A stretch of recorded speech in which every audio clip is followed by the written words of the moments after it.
ଅନେକ ପ୍ରକାର ଗଛର କାଠ ପତ୍ର ଓ ମଞ୍ଜି ପ୍ରଭୃତିରୁ ଓଡ଼ିଶାର ଲୋକମାନେ କେବଳ ଯେ ଜୀବିକା ନିର୍ବାହ କରନ୍ତି ତାହା ନୁହେଁ, ବରଂ ସେଥିମଧ୍ୟରୁ ସେମାନେ ଅନେକ ନିତ୍ୟ ବ୍ୟବହାର୍ଯ୍ୟ ଜିନିଷ ତିଆରି କରିଥାନ୍ତି। ସୂକ୍ଷ୍ମ ଓ ମନୋରମ ହସ୍ତକଳାର ସେହିପରି ଏକ ସାଧନ ହେଲା ତାଳପତ୍ର। ସମୟ ବଦଳିଲେ ବି ଚାହିଦା ହ୍ରାସ ପାଇନି ତାଳପତ୍ରରୁ ତିଆରି ହେଉଥିବା ବିଭିନ୍ନ ସାମଗ୍ରୀର। ଏବେ ମଧ୍ୟ ତାଳପତ୍ରରେ ଅନେକ ପ୍ରକାର ଘରକରଣା ସାମଗ୍ରୀ ତିଆରି ହେଉଛି, ଯେଉଁଥିରେ ଆଧୁନିକତାର ସ୍ପର୍ଶ ଦେଖିବାକୁ ମିଳିଥାଏ।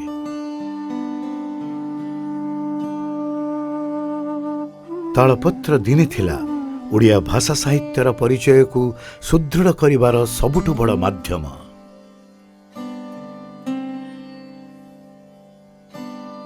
ଲିପି ବା ଅକ୍ଷର ଲେଖିବାର ପରମ୍ପରାରୁ କ୍ରମେ ସେହି ସବୁ ଅକ୍ଷର ଧାଡ଼ି ବା ପଂକ୍ତିକୁ ଆକର୍ଷଣୀୟ କରି ସଜେଇବା ତଥା ଚିତ୍ର ମାଧ୍ୟମରେ ଭାବ ପ୍ରକାଶ କରିବାର ପ୍ରୟାସରୁ ଆରମ୍ଭ ହୋଇଥିଲା ତାଳପତ୍ରରେ ଚିତ୍ରକଳା।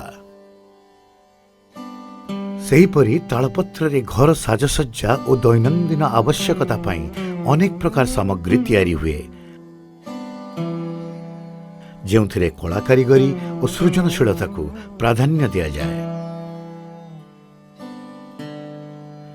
ଛୋଟ ଝୁଡ଼ି, ହାତ ବ୍ୟାଗ, ହାତ ପଙ୍ଖା, ବାକ୍ସ, ଡଷ୍ଟବିନ୍, ବିଭିନ୍ନ ସୌଖିନ ସାମଗ୍ରୀ ମଧ୍ୟ ତାଳପତ୍ରରେ ପ୍ରସ୍ତୁତ ହୋଇଥାଏ, ଯେଉଁଥିରେ ରଙ୍ଗ ବ୍ୟବହାର ହେବା ସହିତ ସୂକ୍ଷ୍ମ କାରୁକାର୍ଯ୍ୟ ରହିଥାଏ। କେତେକ ଉପକରଣର ସ୍ଥାୟିତ୍ୱ ଓ ସୌନ୍ଦର୍ଯ୍ୟ ପାଇଁ ସେଥିରେ ବାଉଁଶ କିମ୍ବା କାଠର ଫ୍ରେମ୍ ମଧ୍ୟ ସଂଯୁକ୍ତ କରାଯାଇଥାଏ। ମହିଳାମାନେ ତାଳପତ୍ର ସାଜସଜ୍ଜା ଉପକରଣ ପ୍ରସ୍ତୁତିରେ ବେଶୀ ଦକ୍ଷତା ହାସଲ କରିଥାନ୍ତି।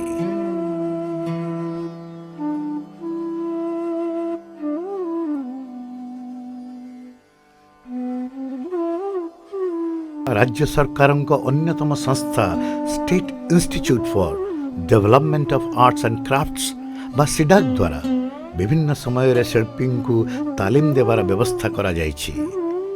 ଏହା ସହିତ ସଂସ୍ଥାଟି କଳାକୃତିଗୁଡ଼ିକର ବଜାର ବ୍ୟବସ୍ଥା କରେଇଥାଏ।